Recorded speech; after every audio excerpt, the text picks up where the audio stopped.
The murder was rooted in a violent turf war between rival drug gangs competing for influence in and around Talbot Green, a community in South Wales. Drug gangs often rely on fear, intimidation, and retaliation to maintain control over territories where narcotics are sold. In these environments, disputes are rarely settled through negotiation. Instead, conflicts can quickly escalate into violence. According to evidence presented during the trials, the address where Joanne Penny was killed had become a focal point in this gang rivalry. The property, located at Lees Ilted in Talbot Green, was reportedly associated with drug activity. Various individuals connected to the local drug trade had been operating from the location. But Joanne Penny was not one of them. That distinction would become one of the most heartbreaking aspects of the case.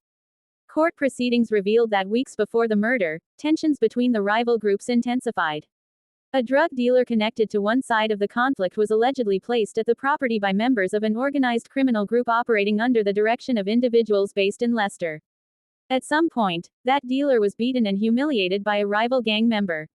Within criminal organizations, public humiliation is often viewed as an attack on reputation and authority.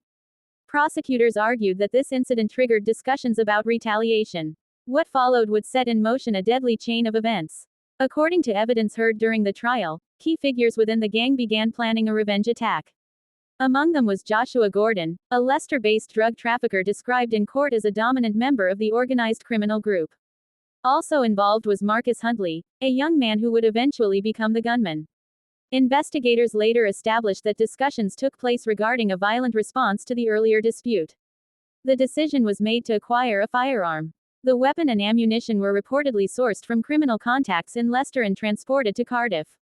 The planning phase demonstrated a level of coordination that prosecutors argued was far beyond a spontaneous act of violence.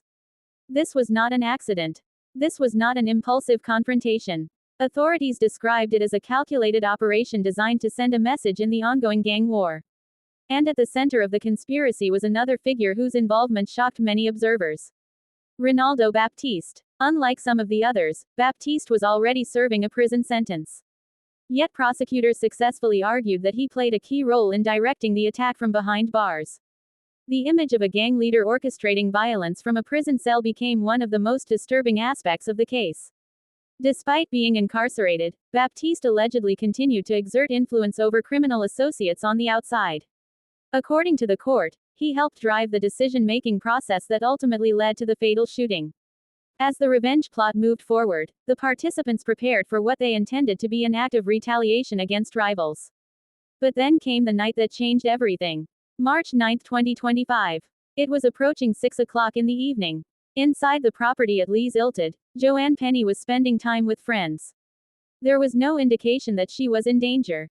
No warning that armed individuals were approaching. No reason to believe her life was about to end. Then there was a knock at the door.